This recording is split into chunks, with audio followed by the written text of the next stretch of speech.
Alleluia, Alleluia,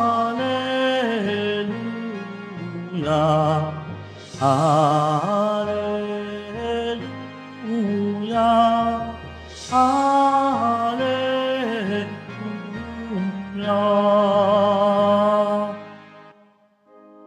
Ang tinig ko'y pakikinggan ng kabilang sa aking kawan. Ako'y kanilang susundan. Alleluia,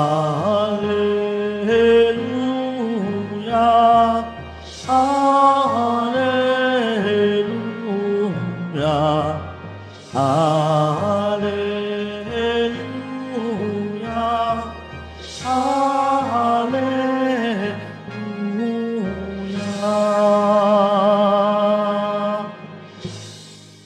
Sumainyo ang Panginoon. At sumaiyo rin. Ang mabuting balita ng Panginoon ayon kay San Juan. Papuri sa iyo, Panginoon. Taglamig na noon, kasalukuyang ipinagdiriwang sa Jerusalem ang pista ng pagtatalaga ng templo. Naglalakad si Jesus sa templo sa portiko ni Solomon. Pinaligiran siya ng mga Hudyo at sinabi sa kanya, "Hanggang kailan mo kami pag-aalinlanganin? Kung ikaw ang Kristo, sabihin mo ng tiyakan." Sumagot si Jesus, "Sinabi ko na sa inyo, ngunit ayaw ninyong maniwala. Ang mga ginagawa ko sa ngalan ng aking Ama ay nagpapatotoo tungkol sa akin. Ngunit ayaw ninyong maniwala sapagkat hindi kayo kabilang sa aking mga tupa. Nakikinig sa akin ang aking mga tupa. Nakikilala ko sila at sumusunod sila sa akin. Binibigyan ko sila ng buhay na walang hanggan at kailanmay hindi sila mapapahamak. Hindi sila maaagaw sa akin inuman. Ang aking Ama na nagbigay sa kanila sa akin ay lalong dakila sa lahat at hindi sila maaagaw ninuman sa aking Ama. Ako at ang Ama ay iisa." Ang mabuting balita ng Panginoon. Pinupuri ka namin, Panginoong Heso Kristo. Magsiupo ang lahat.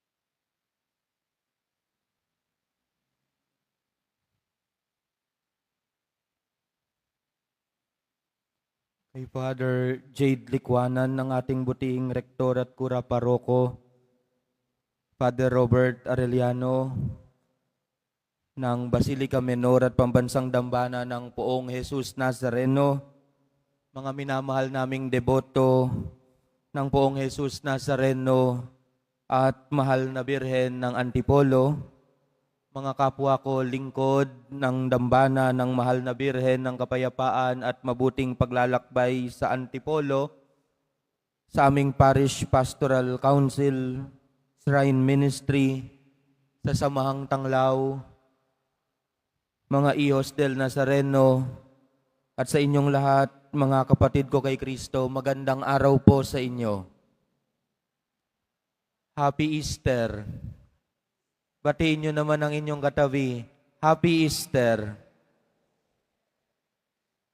Sa ngalan po ng aming kura paroko at obispo ng Antipolo, Bishop Ruperto Santos, kami po sa Antipolo Cathedral ay taos-pusong nagpapasalamat sa mainit na pagtanggap ninyo sa ating pinipintakasing ina, ang mahal na Birheng Maria, ang mapaghimalang Birhen ng Antipolo. Dalangin po namin na sa pagdalaw ng ating mahal na ina sa kaniyang anak, ang Poong Jesus Nazareno, maging daluyan ang pagtitipon nating ito, ang pagdiriwang nating ito, simula ngayon hanggang 1 ng Mayo para sa kapayapaan ng lahat ng mga Pilipino. Bilang pasasalamat natin sa napakagandang araw na ito ng pagtatagpo ng 2 imahen ng pagdedebosyon nating mga Pilipino, palakpakan po natin ang Poong Jesus Nazareno at ang Birhen ng Antipolo. Mga minamahal na kapatid, sa ating ebanghelyo ngayong araw, Martes sa ika-4 na linggo ng pagkabuhay, matutunghayan natin si Jesus Nazareno na naglalakad sa paligid ng templo isang taglamig. Hindi mapakali ang kanyang mga tagapakinig. Nais nilang malinawan kay Jesus. Nagtatanong sila kay Jesus tungkol sa identity nito at naghahangad sila ng sagot. Ikaw nga ba ang Kristo o hindi? Huwag mo na kaming paghintayin. Huwag mo na kaming pag-alinlanganin. Ibigay mo na sa amin ang tanda. Oo ba o hindi? Subalit si Jesus, iba ang sagot na ibinigay. Hindi siya bumigay o hindi tinugunan ni Jesus ang udyok o demand ng mga tao. Bagkus, dinala niya sila sa kanilang puso upang pagnilayan ang nilalaman ng kanilang puso. Nakikinig sa akin ang aking mga tupa. Nakikilala ko sila at sumusunod sila sa akin. My sheep hear my voice. I know them and they follow me. Magkaiba po yung hearing a noise and recognizing a voice.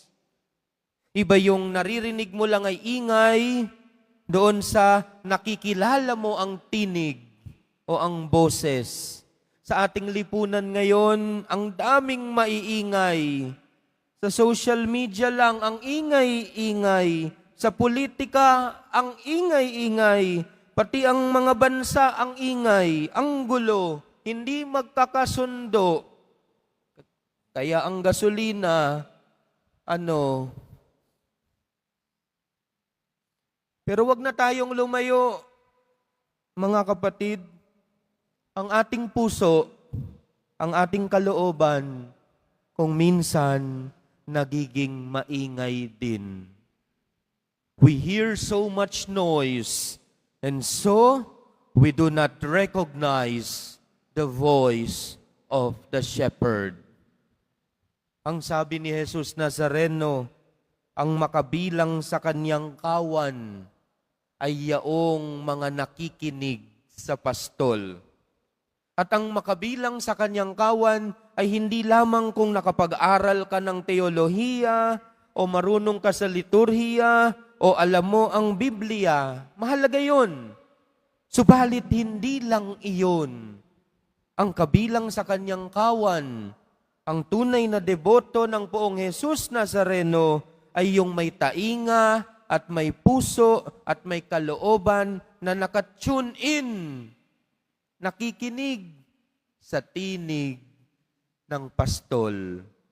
Ang tinig ni Jesus ay hindi demanding, hindi namimilit, bagkus mararamdaman mo mula sa kanyang tinig na mahalaga ka at mahal ka. Sabihin mo nga sa katabi mo sa kanan, mahalaga ka kay Jesus Nazareno.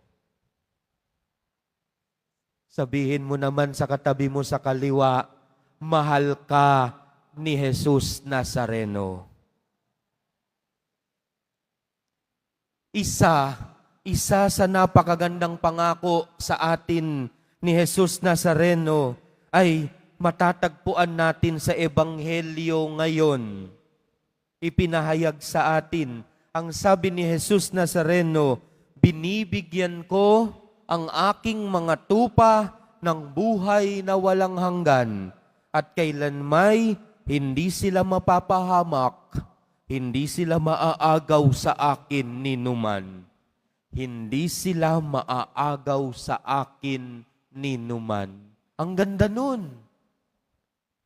Ang ganda nun. Pwedeng maging linya sa pelikula. Hindi ka maaagaw sa akin ni numan. Kapag pumupunta po ako ng Quiapo noon, bata pa ako, every first Friday, isinasama ako ng magulang ko dito sa Quiapo para magsimba. Ang dami-daming tao. Kung minsan, napapabitaw ako sa paghawak ko sa magulang ko, pero hindi bumibitaw sa pagkakahawak ang magulang ko sa akin. Ganon din ang Diyos. Ganon si Jesus Nazareno. Ganon din ang mahal na ina. Ang birhen ng kapayapaan at mabuting paglalakbay. Pwedeng sa paglalakbay natin sa buhay, bumibitaw tayo sa Diyos. Dahil nahuhumaling tayo sa kung ano-anong bagay sa mundo. O kung minsan kasi may mga pinagdadaanan tayo at nagagawa nating magtampo sa Diyos. Pero kahit bumibitaw tayo, hinding-hindi bumibitaw sa atin ang Diyos. Sinasabi sa ating lahat ni Jesus Nazareno, ang kaligtasan ay hindi nakadepende sa pagkapit mo sa akin. Ang kaligtasan ay dahil hindi kita bibitawan. Bumitaw ka man, hindi ka maaagaw sa akin ni numan. Mga kapatid, nagiging ganap ang ating kaligtasan hindi dahil lang sa ating kakayahan, hindi dahil sa ating kabanalan na kulang, kundi dahil kahit kung minsan ay bumibitaw tayo at lumalayo sa kawan o nagtatampo sa Diyos, ang Diyos pinipili pa ring huwag tayong bitawan. Huwag tayong maagaw sa Kanya ni numan. Sa araw na ito, mga kapatid ko, ang hamon sa atin, simple lang, subalit malalim at makahulugan. Tumahimik. Sabihin mo nga sa katabi mo, tumahimik ka. Tumahimik at manalangin. Taimtim na manalangin. Silence the noise inside your heart. Kapag tumatahimik ka, matututo kang makinig. Kapag tumatahimik ka, maririnig mo ang kanyang tinig. Ngayong araw, kahit 10 minuto, o kahit 5 minuto lang, subukan mong tumahimik at magdasal. Dumalangin kay Jesus Nazareno at sa mahal na ina, humingi ng gabay, humingi ng patnubay. Ang sabi ni Jesus, tumawag ka at ikay pakikinggan. Kumatok ka at ikay pagbubuksan. At tumahimik ka at ikaw ay makapakikinig at matutupad sa iyo ang kapayapaan at mabuting paglalakbay na hinahangad mo sa iyong buhay.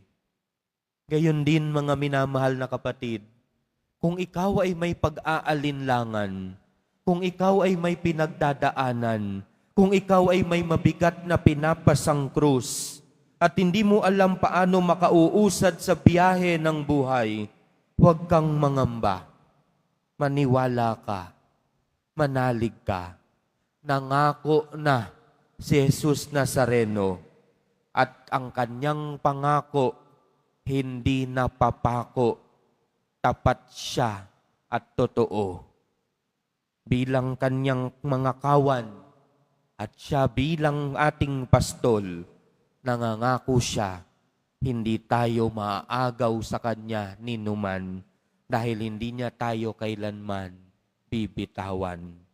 Ang isang Kristiyano, ang isang deboto ng Poong Jesus Nazareno at ng mahal na Birhen ng Antipolo ay marunong sumunod dahil marunong makinig. At sinasabi nating tayo'y deboto, sinasabi nating tayo'y Kristiyano, hindi dahil tayo'y perpekto, kundi dahil nakikilala tayo, minamahal tayo, at pinapatnubayan tayo ng Diyos, ni Jesus Nazareno at ng mahal na Birhen ng Antipolo na hinding-hindi magagawa na bitawan tayo kailanman. Amen.